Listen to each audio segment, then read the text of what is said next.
Thank the committee, conferees, thank you for being here. Thank staff for being here also. Who's on WebEx? Are there any representatives on WebEx?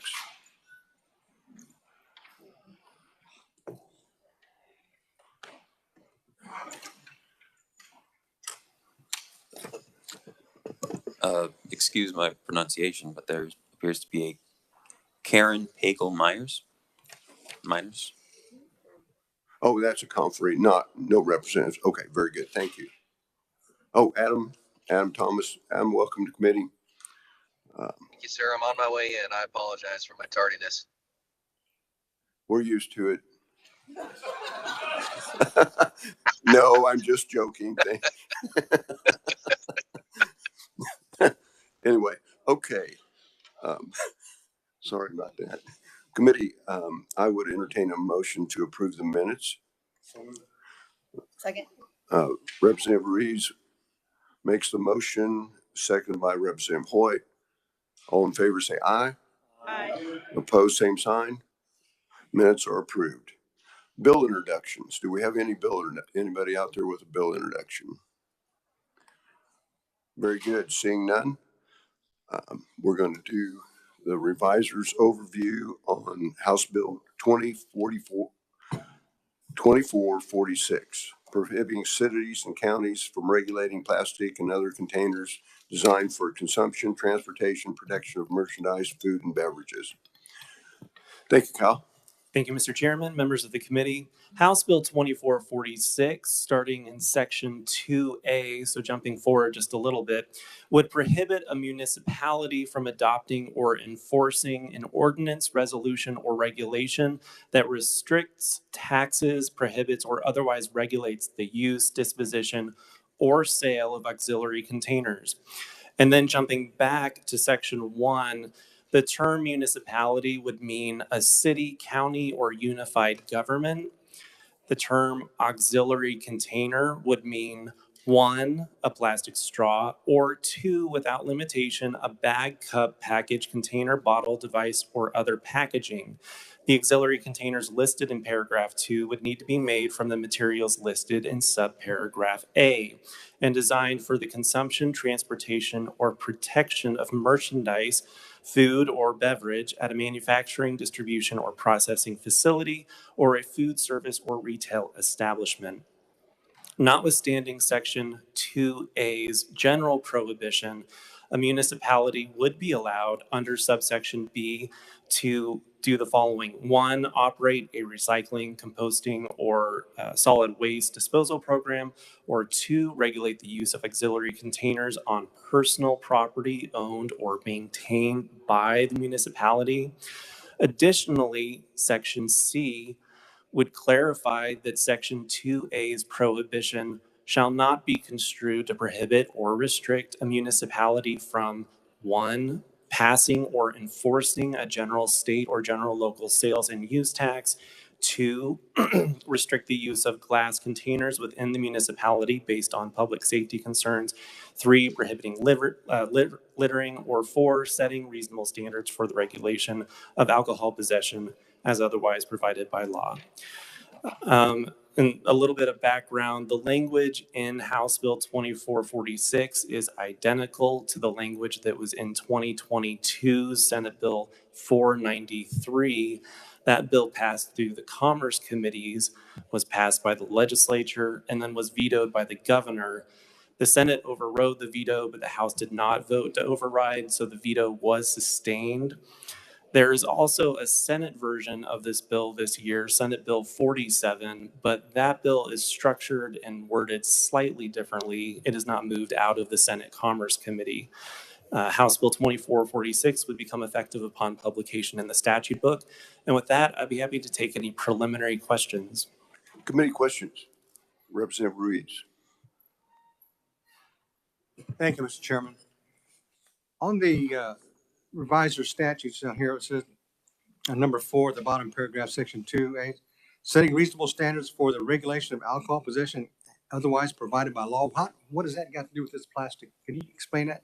Elaborate on that for me, please.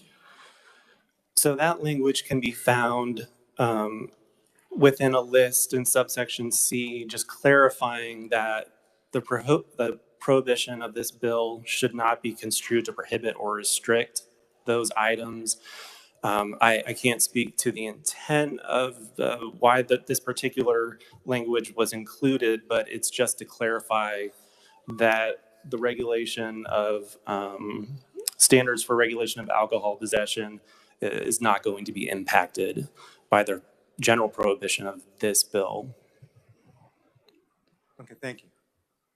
Committee, further questions? Seeing none, thank you, Kyle. Very good. Okay, we'll start the hearing proponents first, and I want to ask all the conferees to be brief. We have 15 folks to get through here, and we need to be respectful of everybody's time. So with that, first up, I have Kevin Gregg. Kevin, welcome to committee.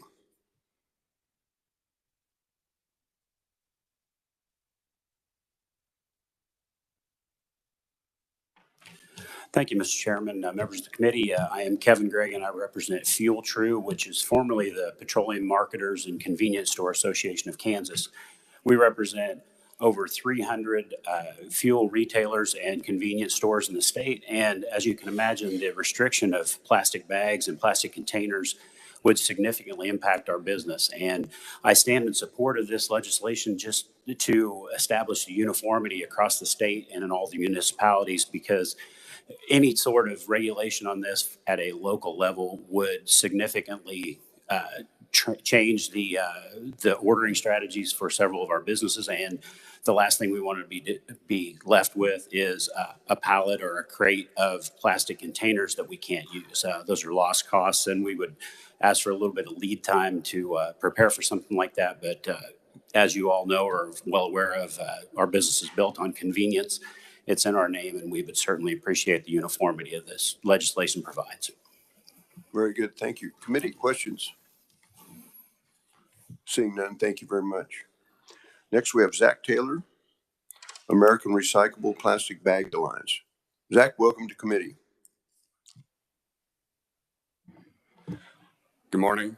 I'm Zachary Taylor. I'm the director of the American Recyclable Plastic Bag Alliance. Chair Carpenter, members of the committee, thank you for having me this morning.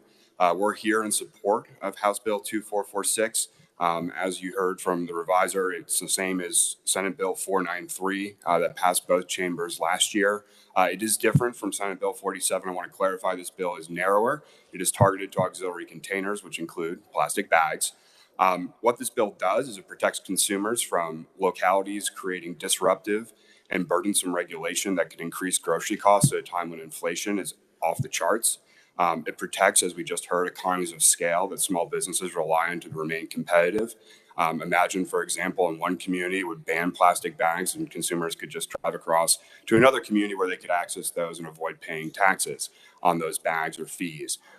What that means would disadvantage one business in one community over another, and that's picking winners and losers. 23 other states have similar laws on the books regarding local governments not regulating these products to preserve uniformity across the states. That includes Arizona, Oklahoma, Nebraska, Montana, Iowa, and Missouri. As we heard, it does not undo littering ordinances. Like many, we are concerned about littering, but plastic bags simply do not account for meaningful portions of litter. Keep America Beautiful did a study in 2021 that found plastic bags account for 0.6% of items collected from roadways and waterways during litter cleanups. Bag bans are expensive for stores and consumers. I was in another committee just last week hearing testimony from local businesses where one retailer told the committee there that they are having to pay 23 cents per paper bag. That is a 10 times cost differential than the cost of a traditional plastic grocery bag. Those costs are going to be passed on to families that are struggling with inflation. And like I mentioned, bag bans do not help with litter or waste because simply plastic bags are not drivers of those issues. Lawrence, Topeka, and Wichita are exploring plastic bag bans. These would be expensive and create a patchwork of local ordinances that would disrupt business operations. You only need to look to Colorado to see what can happen. There are 19 separate communities with nearly a dozen different standards, including a per bag tax in one community that is 25 cents. Communities simply can't afford this. These policies do not advance sustainability. With that, I'm happy to stand for questions. Committee questions? Representative Humphries. Thank you, Mr. Chair. Thanks for being here. So would this bill in any way hinder an individual business from not offering bags or offering only plastic, or you have to buy their bags? What does this do for individual businesses? Thank you, Representative. That's a great question. It in no way inhibits a business from making a decision that works for themselves. What it avoids is forcing businesses to change their operations in ways that are more expensive or non-competitive. Thank you. Thank you, Mr. Chair. Representative Ruiz. Thank you, Mr. Chairman. And I know a few, well, not here locally, but where my family's from, back up in Tacoma, Washington, that several places that have outlawed use of plastic bags. But then they found out the impact wasn't as great as they thought it was going to be. Do you have any figures on the data on how many percentage of plastic bags that are actually recycled? Thank you, Representative. So I do actually. The United States Environmental Protection Agency estimates between 10 to 14% of plastic bags get recycled. Why that number is what it is because most plastic bags get reused at home by consumers for other household tasks, lining a waste paper bin, picking up after a pet, bringing your kids' lunch to school, or as a receptacle for dirty diapers if you've got young ones at home. I would note that I think you mentioned Washington State. They have a statewide bag regulation policy that also preempts localities from regulating plastic bags. So in some ways, this provision's already been adopted up there. They have a different standard for what's considered a bag, but they have preempted localities in Washington State. Committee, further questions? Representative Sanders. Thank you, Mr. Chair. Appreciate your testimony here today. This strikes me as a good idea, but one of the things I hear you saying is that you're concerned about a patchwork of laws across the state. Well, what if they were just banned across the state? Would you be supportive of that? As the representative for the U.S. manufacturers and recyclers of plastic bags, we do not support bans on plastic bags.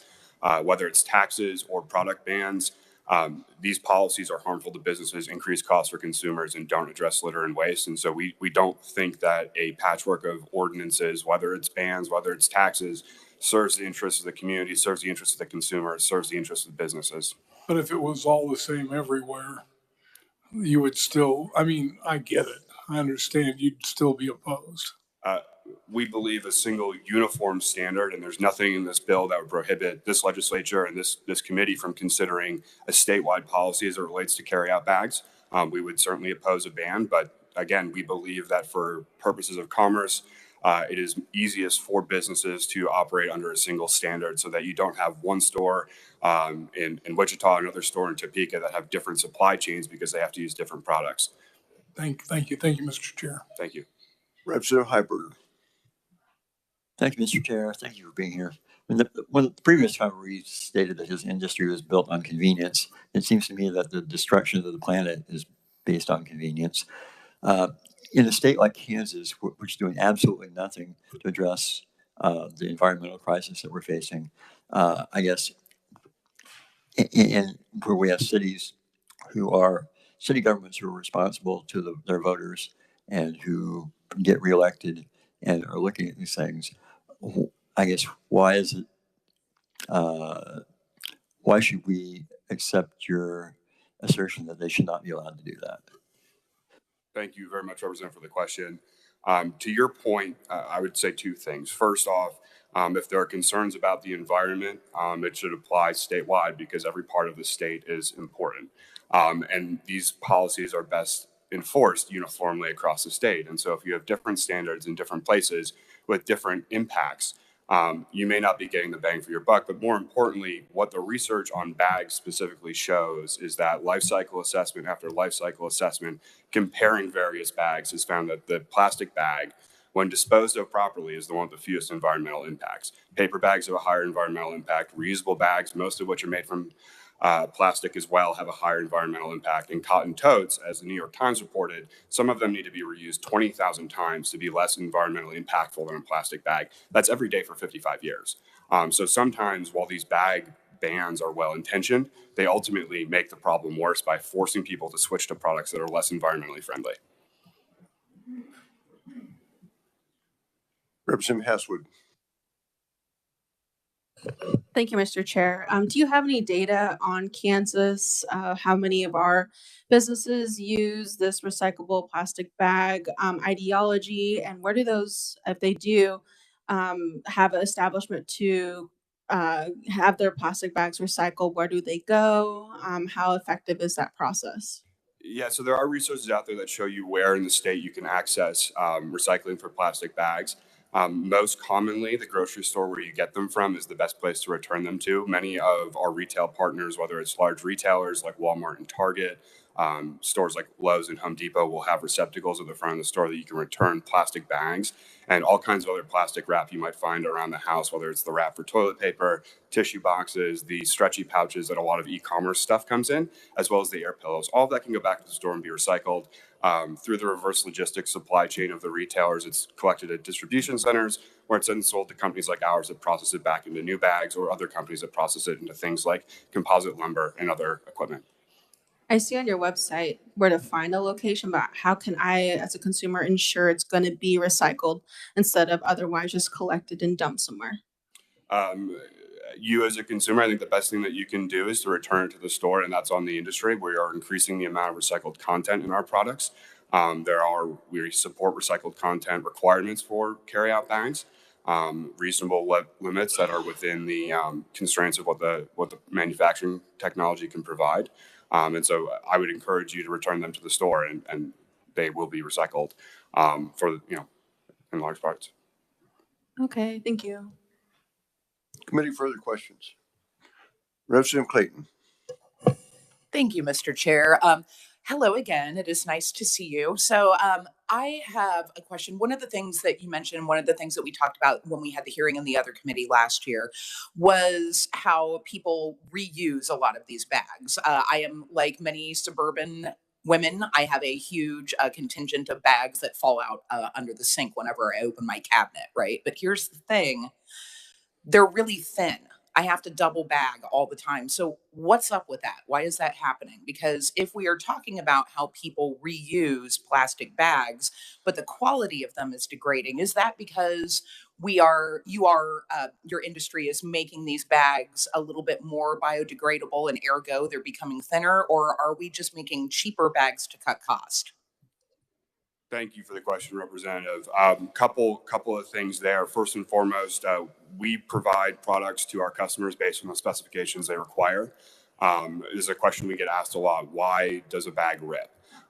Generally, when a film rips, it's a result of recycled content in the product, because on occasion, when people return their products to the store, they don't bring only polyethylene. Bags are made of polyethylene. They might bring something that's made of another type of plastic, like polypropylene. When that gets into the film, it can create a weak spot, which can then lead to tears. And so we balance the amount of recycled content in the product to make sure that they should perform as desired. Obviously, we also work a lot with stores to avoid issues where double bagging happens. We're the first to say, if you don't need a bag, don't take one. But, for example, if you're stopping in the grocery store to get a gallon of milk, you don't need a bag for a gallon of milk. It's got a handle right on it. So we work with things like that to make sure people aren't using bags unnecessarily. We are constantly monitoring our products for performance and trying to make sure that there's as limited contamination in the recycled content we use as possible, so that they are durable and can be reused at home. Committee, further questions? Seeing none, thank you very much. Thank you. Thank you, Zach. I might bring the committee's attention to a new member we have here replacing Representative Boyd. Representative Haskins is here, so thank you. Welcome to committee. Okay, next I have Eric Stafford, Kansas Chamber.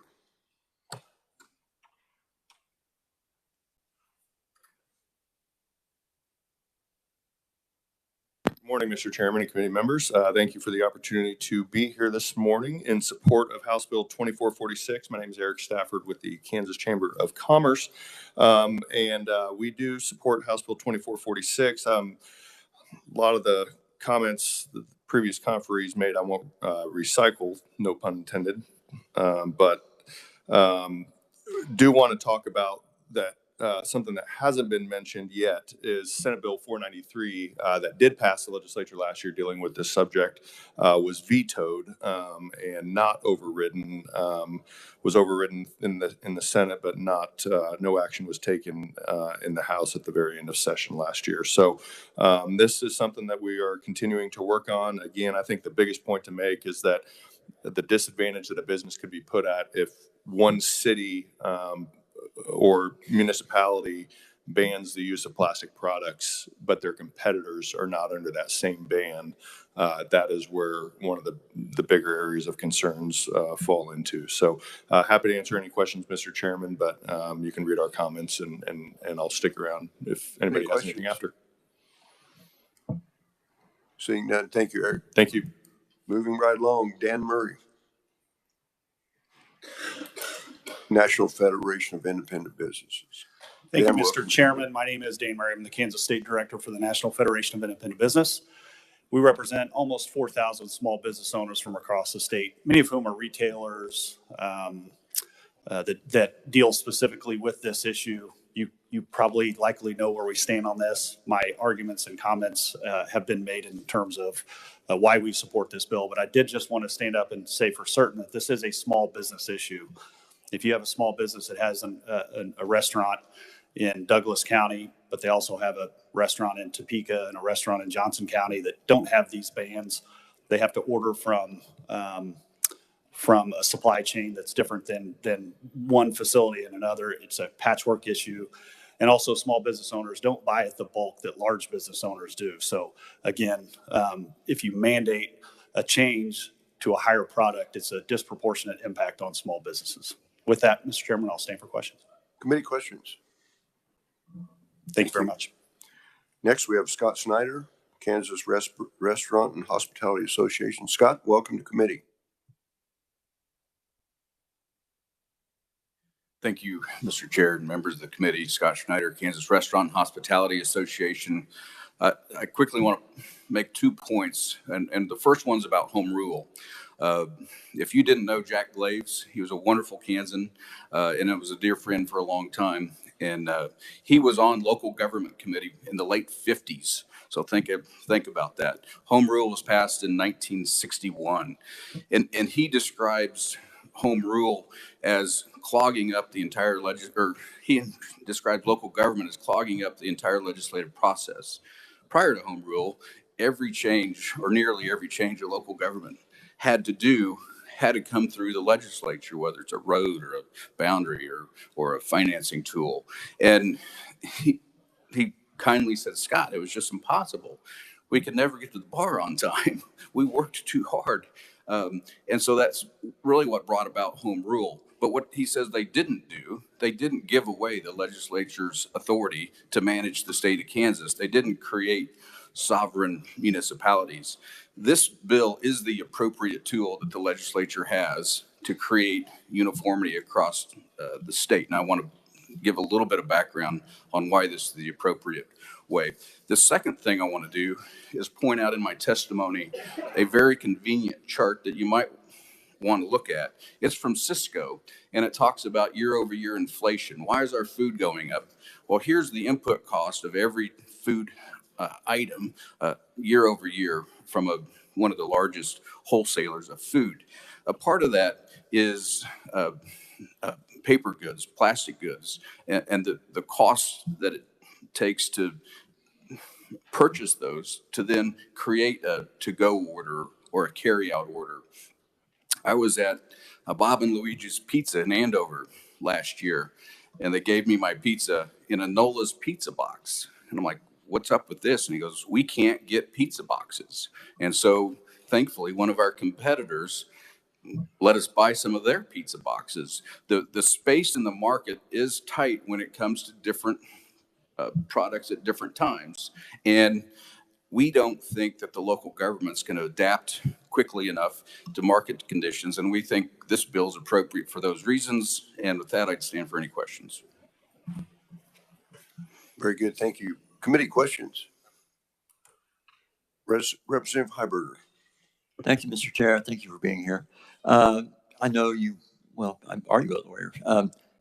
Do you think that a city passing a ban of general use plastic bags is a violation of their, do cities currently have the constitutional authority to do that?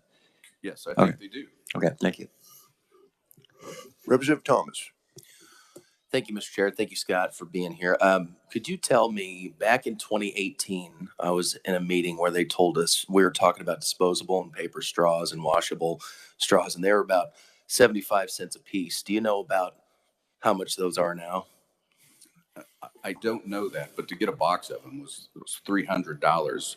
But I will say that what the customer wants is what we're going to aim to give them. If they want a more environmentally friendly product, our stores are going to do their best to create the product that the customer wants and are doing that. McDonald's and many of the large stores are part of national initiatives to reduce waste, to drive in more recyclable products in how they deliver that service. So.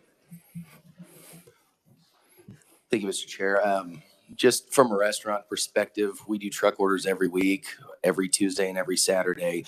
And we buy a case of 12,000 straws and it's $76. So just to make a nice round number, we'll use 80. So if they're still the same price they were 5 years ago at 75 cents a piece, that would be $9,000 for that same count and same number of straws, which is about 112 and a half times the cost of a box of just straws, not even talking about plastic bags. Just throwing that out there. Very good. Thank you. Committee, further questions? Thank you. Representative Haskins. Thank you, Mr. Chair, and thank you, committee, being the freshman here for this, and thank you for your testimony. I'm just curious, how far do you go until you stop regulating a business in order to protect the community and the world at large? When is the limit for that?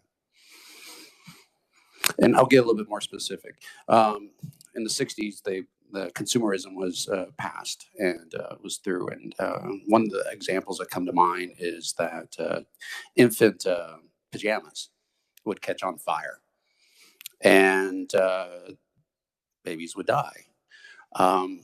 That image, sadly, is going through my mind when I hear, well, if you regulate a product and it will cause the price to go up, even if it does protect the environment, it's going to be bad for business. Is that a different analogy that I'm giving? Is it not similar?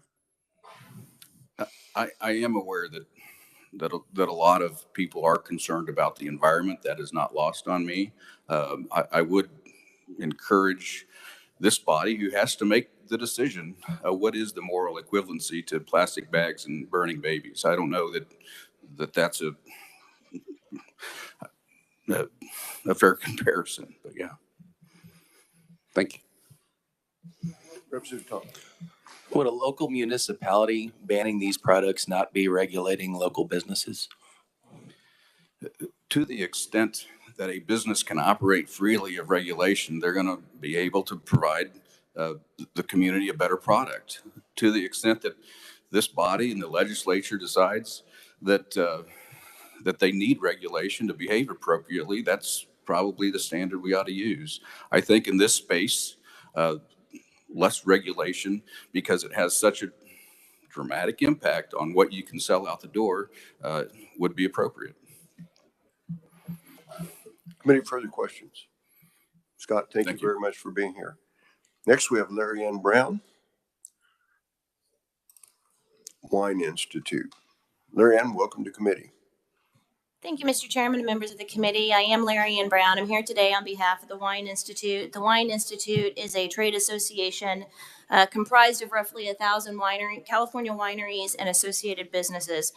We are here today in support of House Bill 2446. I think you've heard most everything that I was also going to say. I would call your attention to my testimony. I do have a couple of technical clarifying amendments at the bottom. They would be on the first page, page 1, line 26. We're just wanting to make sure that in order that taxes aren't disguised as fees. We want to make sure that we clarify that in that spot. And by adding the words imposes a charge or fee upon.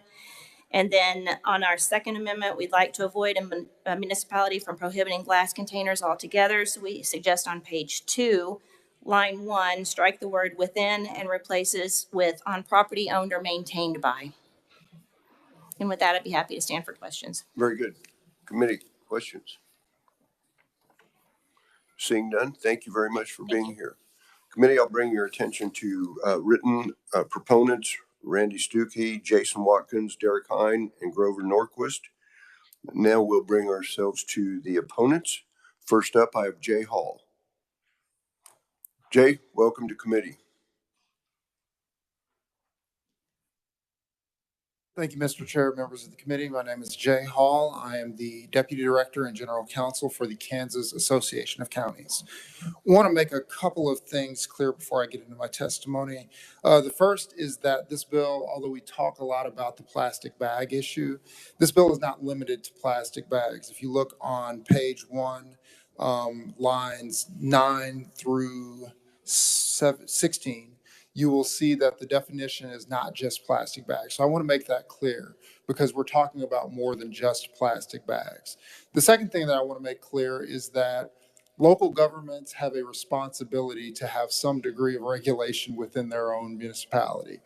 If we took away the local government's ability to offer some degree of regulation, you'd be back in the era that you were prior to home rule, where every single time something happened at the local level, people would be coming to you and you would be hearing over and over and over again about bills dealing with specifically local issues. So I want to make sure that those two things are clear, that home rule is good not only for local municipalities, but also for you as legislators, because it helps unclog your schedule as well.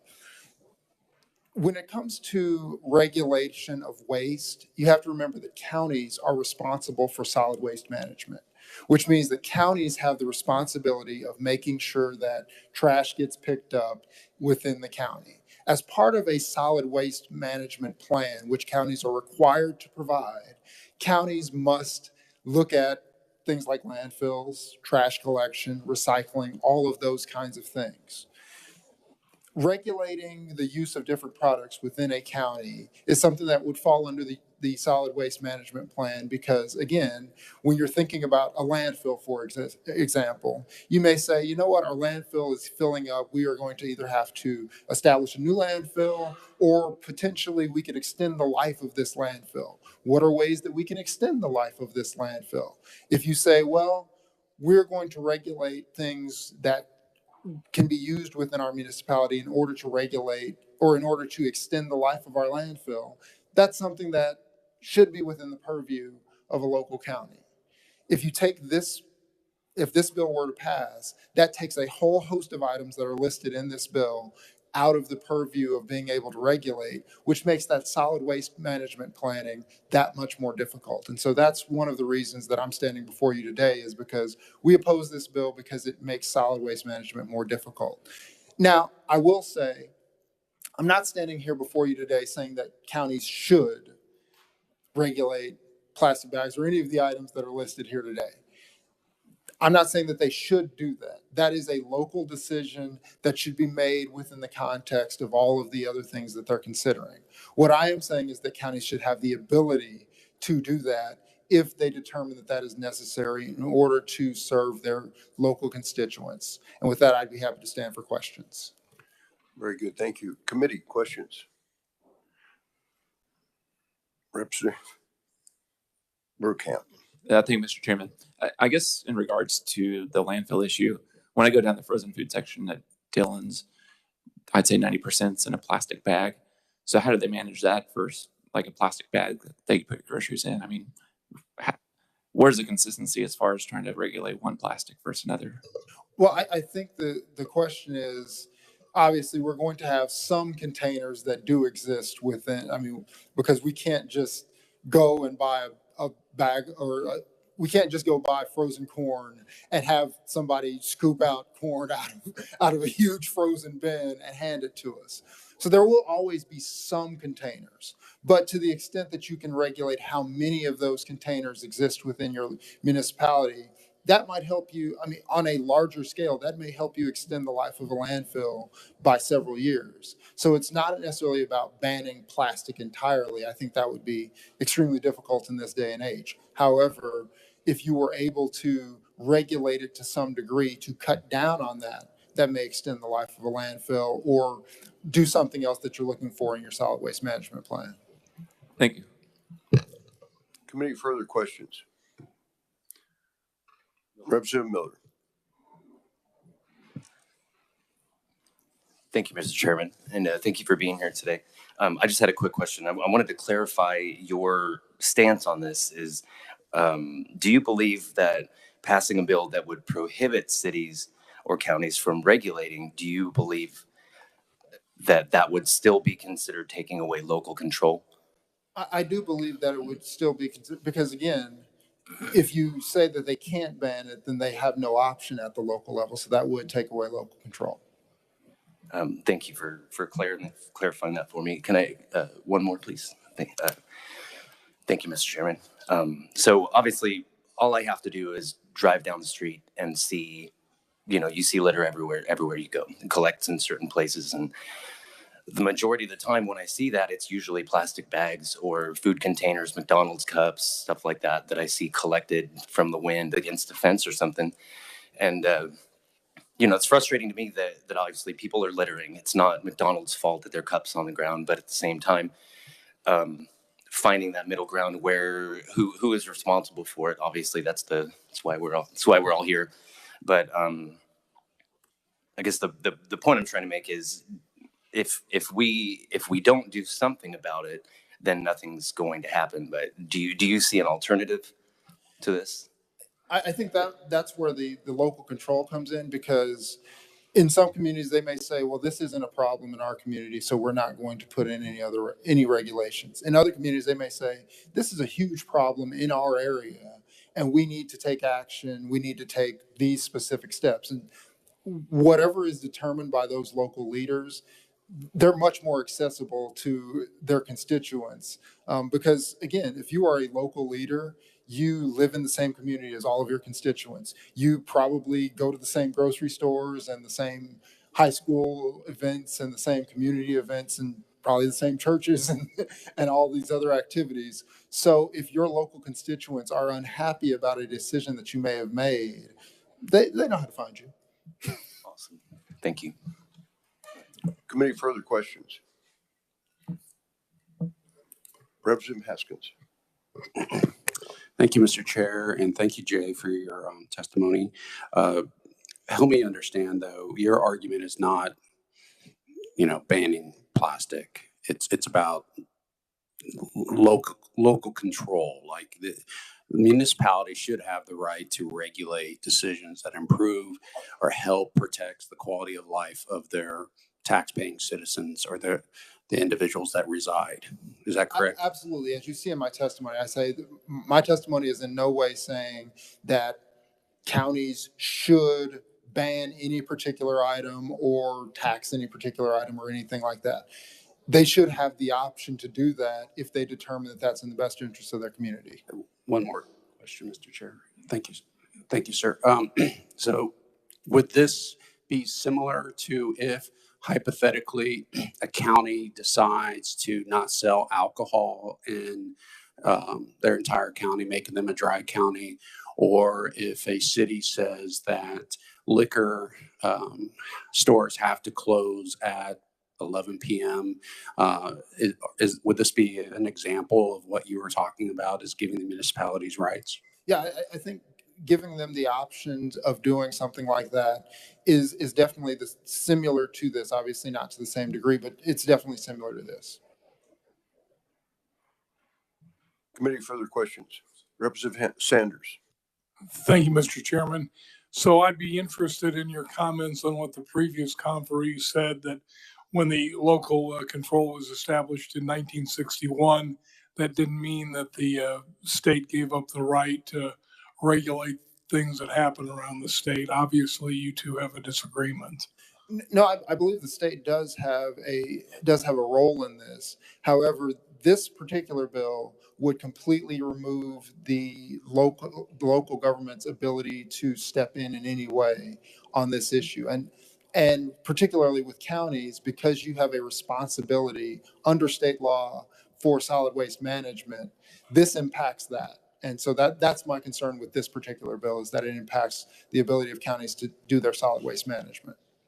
Thank you. Thank you, Mr. Chair. Committee, further questions? Representative Thomas. I want to throw this out there and just kind of get a response, because I want to look at both sides of this. But okay, if I'm a small business owner and you come to me based off the numbers that we talked about earlier that I provided, and I say to you, you're a county and you're going to tell me I can't use these products, and I say, well, now I'm going to have to pay not on one item, but multiple items, 100 times the current cost of these items. What do you tell that business owner who then has to decide, do I keep my business open because I can't afford to spend 100 times plus more on multiple items? Do you say, I'm just trying to have the conversation here, because my first instinct would be, I guess I'll move my business out of the county and elsewhere, and then the county loses all the revenue from my small business. So help me kind of understand what you say to them. And I appreciate that question, Representative, because I think that's part of why I say this is such a local control issue, is because if we make that decision at the state level, is that small business going to be able to come and communicate that concern to the legislature? Probably not, because they aren't going to necessarily have the ability to drive up here and stand here before you like I am today. But the thing is, you can have that conversation at the local level. And so that small business owner, if a county were to be considering that sort of thing, could go to their county commissioners and say, well, it costs me X for these types of products. It will cost me Y for these types of products. Can we work something out rather than driving my cost up by 100X or however much it is? You can have that conversation at the local level in a way that is much more difficult if we do that at the legislative level. Mr. Chair, if I may. Okay, so if I'm small business, rural, I've grown up in this small town, rural Kansas, all my life. I have a shop. I go to the county says we're going to pass this anyway. I still pay my state income taxes. Yes. So to me, if you're regulating business at a local level that puts businesses out of business, and small mom and pop joints in rural Kansas that have planted roots there for generations, that don't want to leave their city or their county, as long as they're still paying taxes, I think the state could absolutely step in and say, we're going to utilize the fact that we answer to these taxpayers. And if we feel that they're being unfairly put out of business, I think we're obligated to take action at the state level. And I'm just thinking out loud. I don't disagree with some of what you're saying. I want to have the conversation. So those are my thoughts. No, like I said, that's something that at the local level, the local county commissioners are in a position where they can hear from both sides, and they can say, we have citizens that are saying this, we have other people that are saying this other thing, and they can weigh those things. That's not so, and that's why I say I'm not advocating for a ban or to not ban or anything like that. I'm saying that they need to have that choice locally, and they need to be able to weigh those things, because this impacts communities in different ways throughout the state. Appreciate the conversation. Thank you, Mr. Chair. Committee, further questions? Seeing none, thank you very much for being here. Next, we have Spencer Duncan, League of Kansas Municipalities. Good morning, Chair, Committee. Spencer Duncan, League of Kansas Municipalities. Some of this you already touched on already, so that's good, I guess. But I will do my best to get through this pretty quick. Yes, this is the part of the hearing where I stand in front of you on behalf of cities and remind you about Article 12, Section 5 of the Kansas Constitution, which means it's also the part where you sort of roll your eyes and say, yes, Spencer, we've heard this all before. We're well aware of it. Can we move on to something else? I get it. I understand that it becomes background noise at some point for you to constantly be told that. But I promise, and it's already been touched on, that in this case, it actually is pertinent. I'll quickly read from you Section 5D, which says, the powers and authority granted cities pursuant to this section shall be liberally construed for the purpose of giving to cities the largest measure of self-government. When the legislature and voters approved the amendment, this exactly was the type of issues they were talking about. In fact, I thank Mr. Schneider for pointing out to you that part of the issue was, geez, they had to come to us even for giant road projects.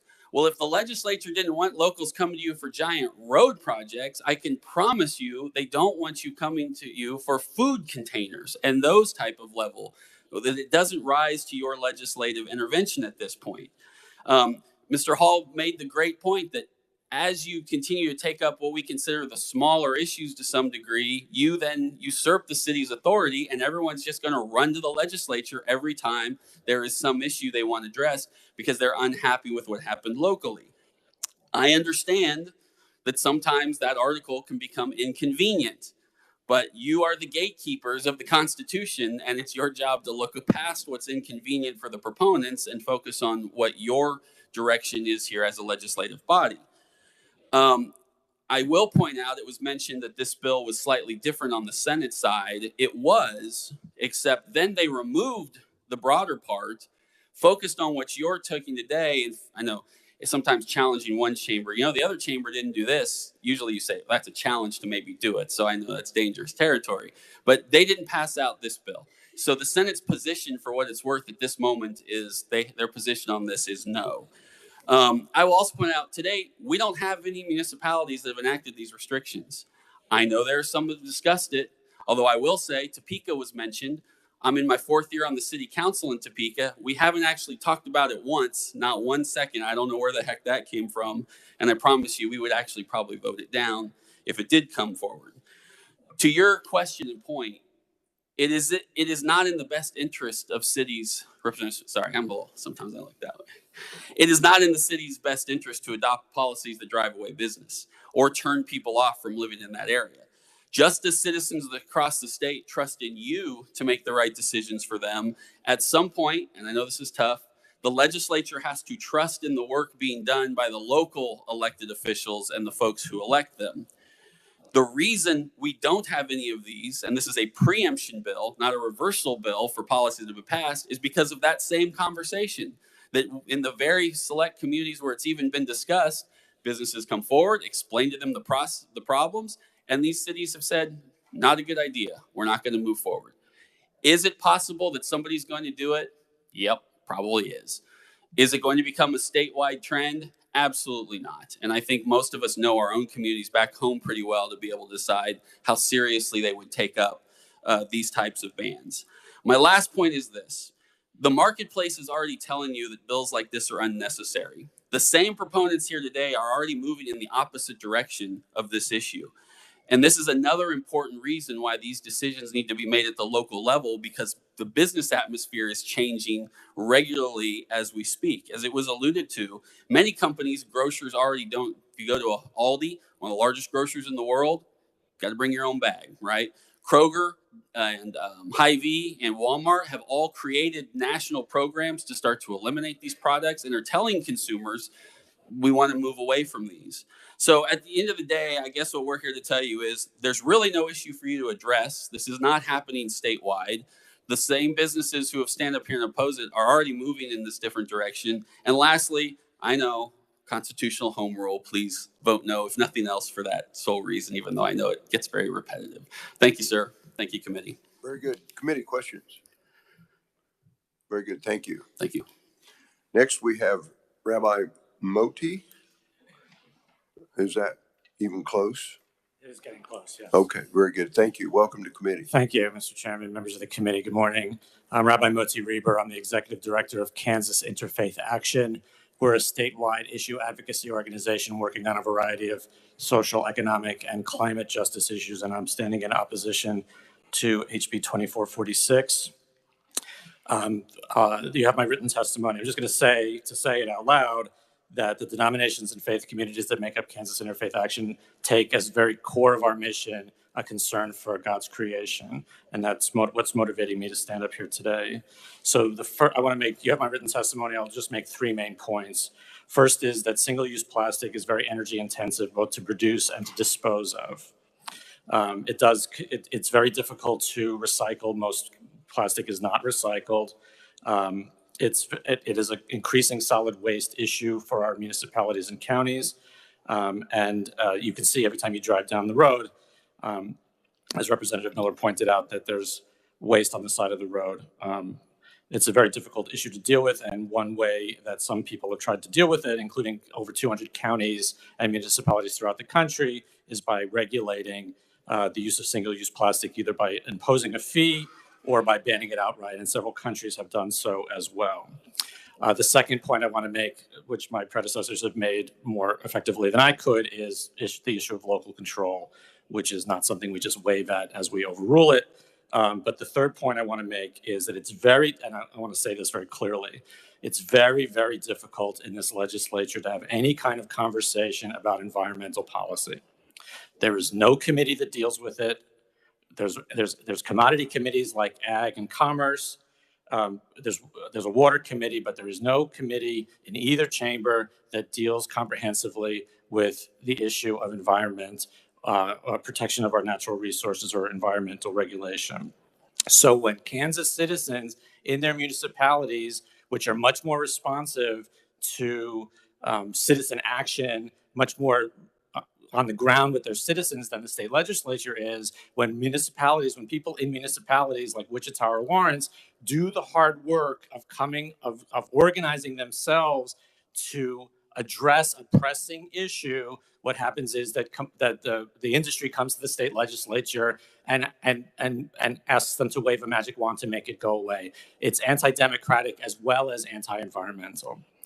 I want to note that I had a joke that I didn't tell, which is that this is the fourth time I've testified on this bill, which means much of my testimony is recycled. So, environmentally friendly testimony.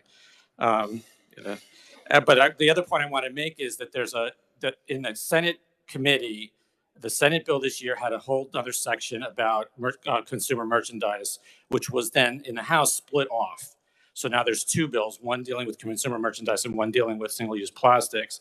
We believe that if this bill makes it through this committee, that the other more far-reaching piece will be put back into it at a later stage in the process. That seems to be the play. That seems to be the goal. So while I am arguing and have argued many times against this bill on the merits of this bill, I also want you to think about the consequences of passing this bill in terms of opening the door for a more egregious policy later in the process. And I'll stand for questions. Thank you for your time. Many questions. Representative Howell. Thank you, Chair, and thank you, Rabbi, for being here today. A couple of questions. Do you happen to know when, for example, well, let me say this first. As legislators and sitting before you today as representatives, we all represent very small districts with a very low population of people. And in fact, our districts have less population than many cities in Kansas. Okay, so we're just part of a city, for example, in some cases. Okay, our personal addresses are public information. Our phone numbers are public information. Our neighbors, our fellow constituents, can knock on our doors if they choose to. Okay, I am personally not aware of any city council or members who have their addresses listed on their on the city website, for example. I'm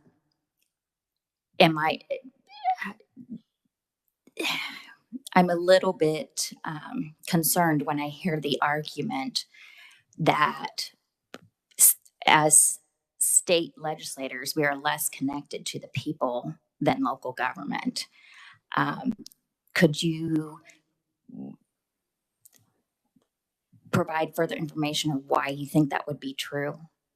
Why would we be less connected? I mean, we go to the same stores, we go to the same churches as our city council members and voters. Okay, I think the point is taken. I think generally speaking, the higher up the elected representative, the less kind of grassroots interaction they have with people.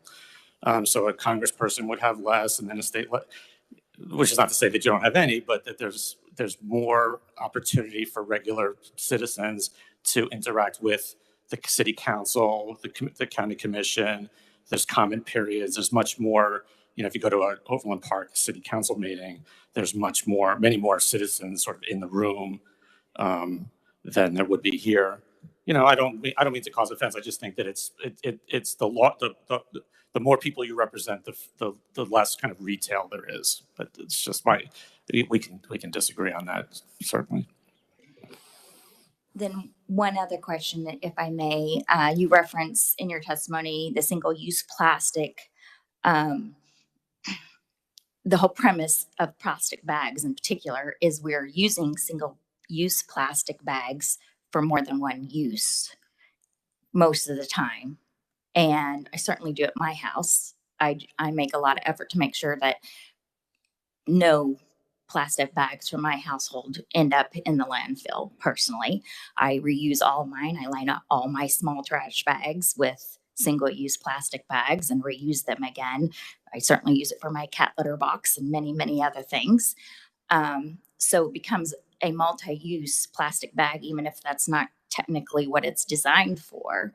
If I was to lose the right as an individual person to have access to those single-use plastic bags and reuse them, I only see two recourses of solutions. One would be to go to the store and buy trash bags that I currently don't spend money on, and that would certainly impact lower income people if they had to go purchase those bags. They're also not as thin. They're not as recyclable. They're not in, so there would be that issue. Or I could choose to use no bags in my small trash cans, for example, and then I would have to use a water resource, which would raise my water bill in order to scrub my trash cans on a regular basis. This is not a simple issue to resolve in our society and how we work, how we function. Do you see a practical solution that I'm missing? I would love to hear it. Well, I mean, I think that this actually goes back to the question of home rule. I mean, I think that each individual municipality has to deal with this issue in accordance with their own needs and the values and demands of their constituents. I mean, I don't know.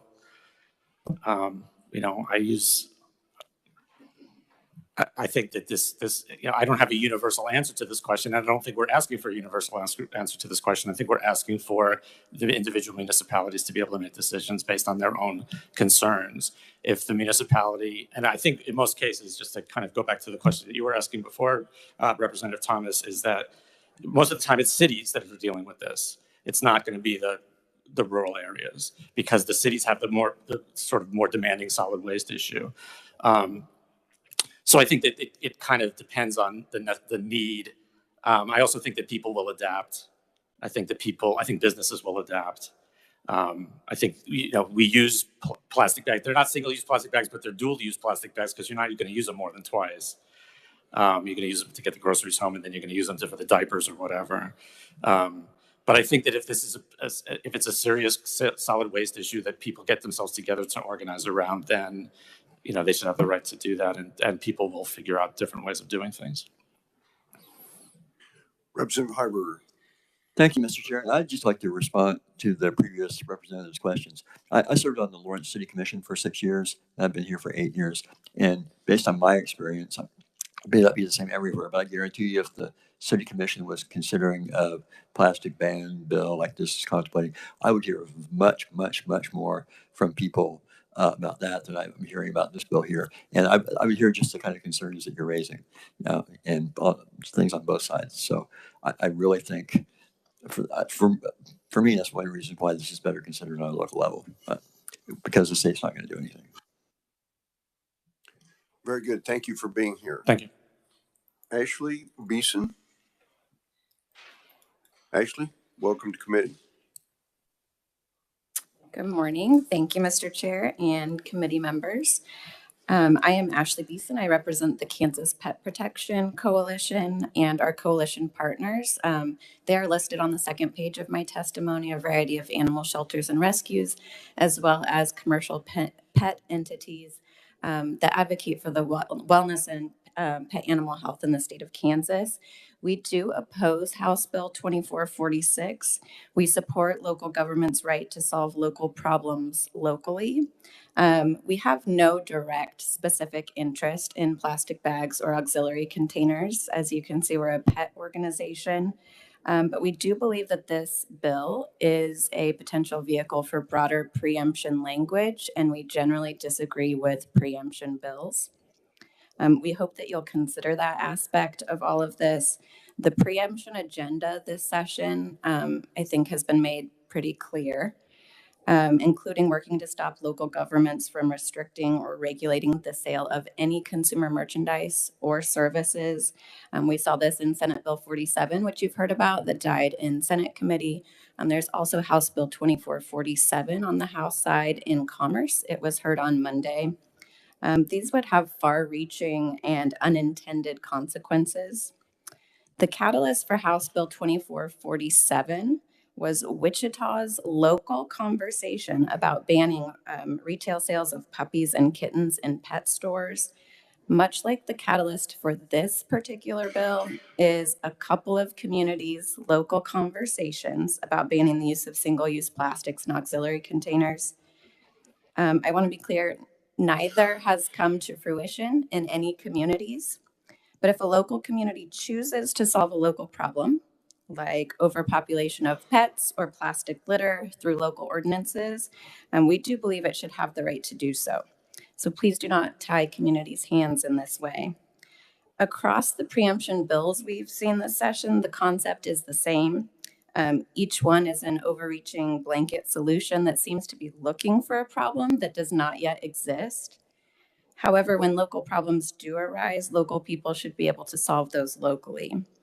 There was a question earlier about your representation locally.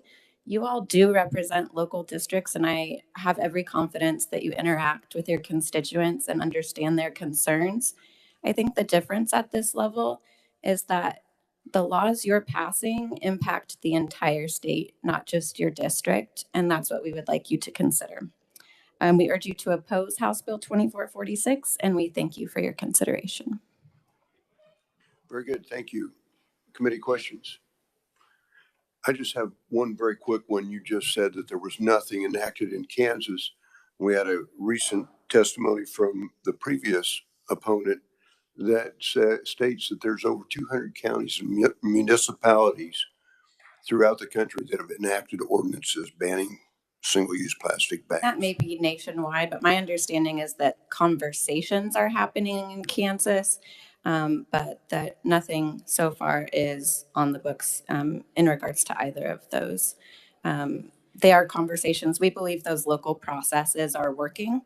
And so when those conversations are had, the localities are making the decisions that are best for them. Very good. Thank you for that. Thank you. Thank you for being here. Next, we have Kathleen Harded. Kathleen, welcome to committee. Thank you.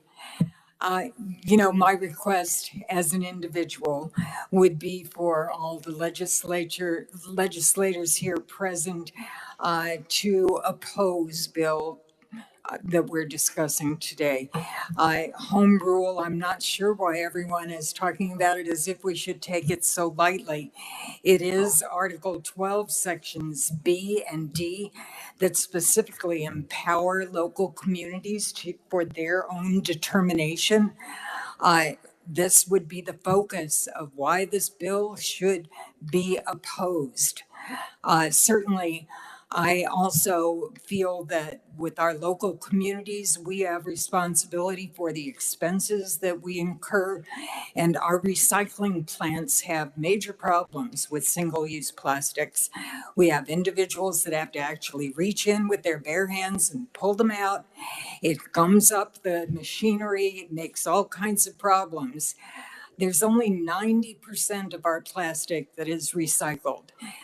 And rather than getting into all the details that I'm sure you have heard many times, and we're not really here to discuss whether you're pro or con for plastic and changing issues related to plastic in our communities, I think we should just focus on the fact that home rule is a part of the Constitution.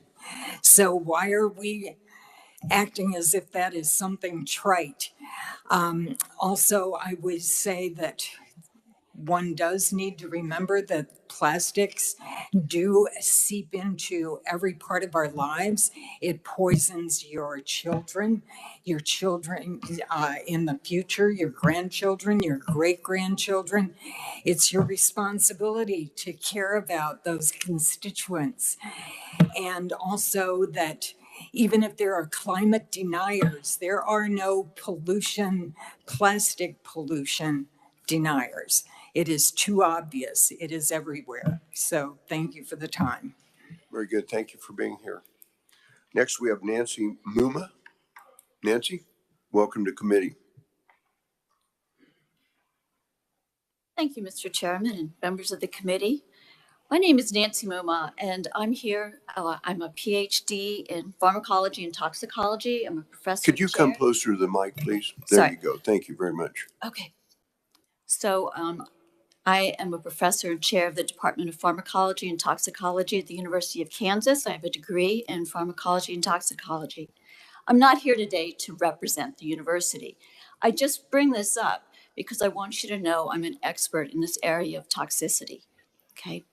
And I want you to oppose this bill because plastics are toxic, okay? And the more plastics we have in our environment, that causes toxicity, okay? We're talking about single-use plastics today. 40% of the plastics produced in our country are single-use plastics. And these plastics don't degrade. Ma'am, you said something about how they would biodegrade. Unfortunately, they don't. They get into smaller and smaller pieces. These nanoparticles and microparticles are in the air, they're in our water, and so they come into our bodies. Each and every week, average Americans consume a lot of plastic, about the amount of plastic in this credit card, each and every week. That is a lot of plastics that we have in our bodies. So what happens with the plastic in our body? It's not benign.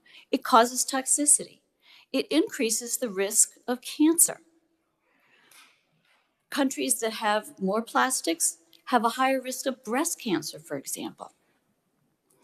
The toxicity of the plastics is compounded by some of the chemicals that we put in the plastics, like things to make the credit card hard, or the softeners that make in a saran wrap, that soft plastic we use to cover our food. Those chemicals are toxic too. There's things like hexavalent chromium, which causes cancer. Our own Aaron Brockovich brought that to light decades ago about how toxic that is. There's bisphenols. You've probably all heard of bisphenol A, BPA, and chemical companies are pivoting away from BPA, but instead they're using other bisphenols that are also really toxic. And there's all sorts of chemicals like PFAS, which are toxic. The more you have, the more toxic it becomes. They have found this PFAS in the bloods of newborn babies. Now, we can tolerate low levels of these chemicals, but the more and more that accumulate in the body, the more toxic they become. I know from laboratory studies, you put these chemicals in a petri dish with human heart cells, it kills them. These things, our body fights them, like our immune system gets activated to try to fight off these plastics that don't belong there, just like it would some bacterial infection. Well, that causes chronic inflammation in our bodies that's related to all kinds of diseases, like depression, anxiety. We have problems with our GI system. You have all kinds of issues that occur. Most importantly, many of these chemicals are endocrine disruptors. Endocrine, that just means our hormones. So gentlemen, do you want your testosterone systems altered? I know I don't want my estrogen system altered any more than the rest of you women do. These things cause disruption of the development of our reproductive systems.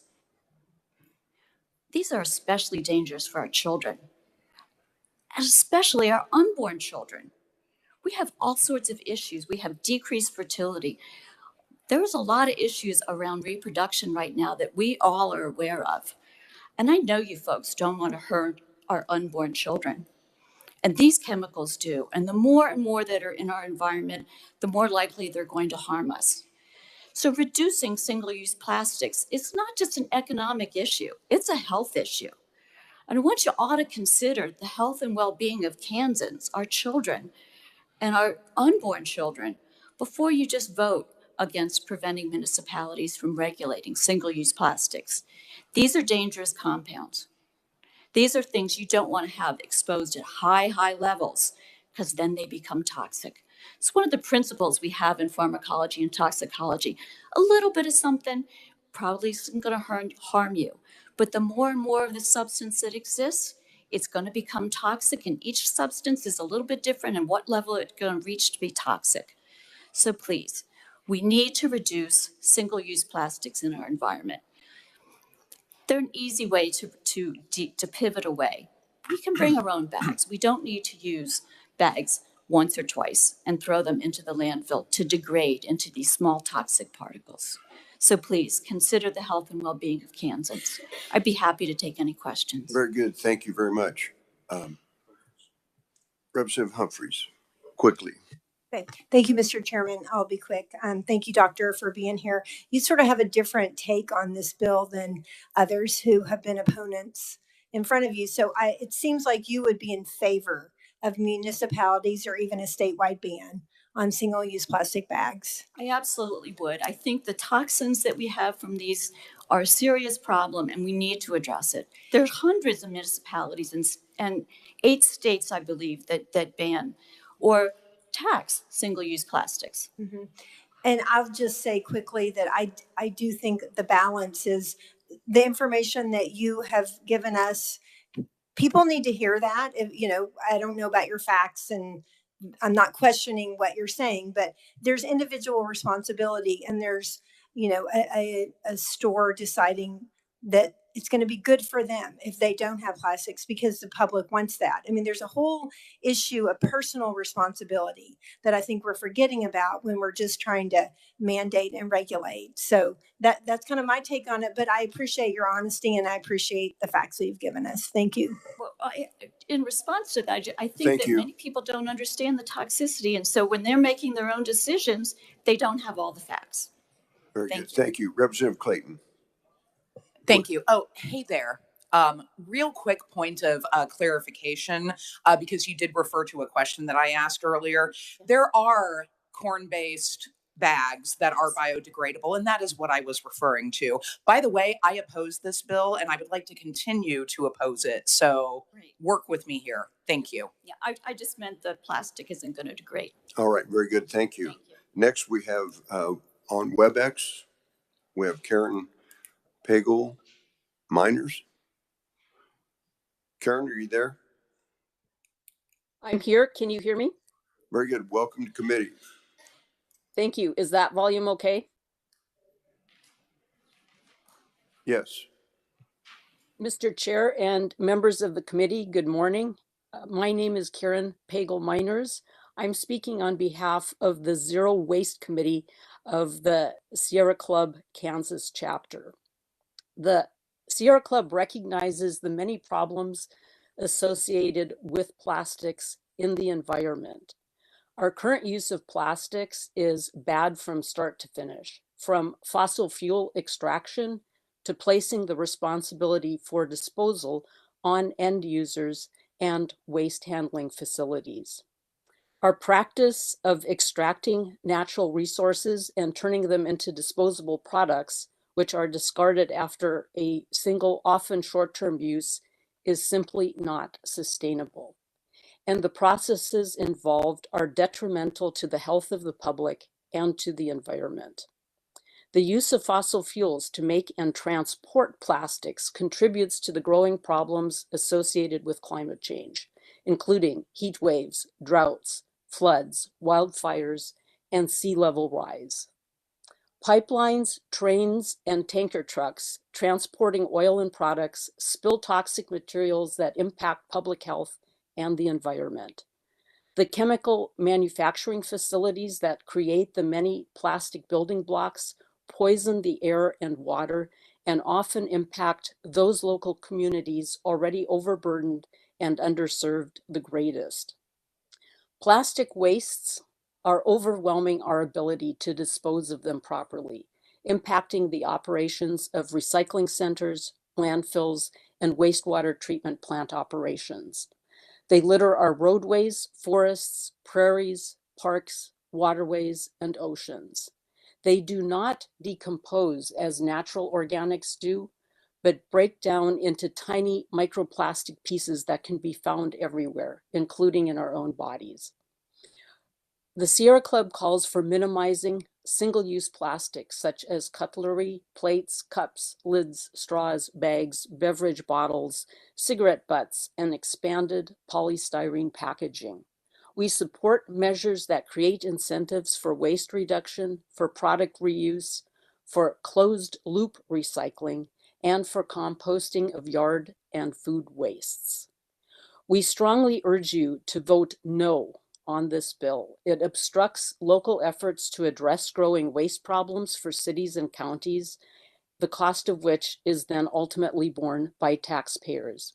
It encourages wastefulness of resources, promotes climate change, and does nothing to abate plastics littering our beautiful Kansas landscapes and waterways. Thank you for your time and attention. I'm happy to answer any questions. Very good, Karen. Thank you for being here. Okay, committee, I'll bring the hearing to a close. I want to inform the committee that tomorrow we will be working 2412 and 2438 tomorrow.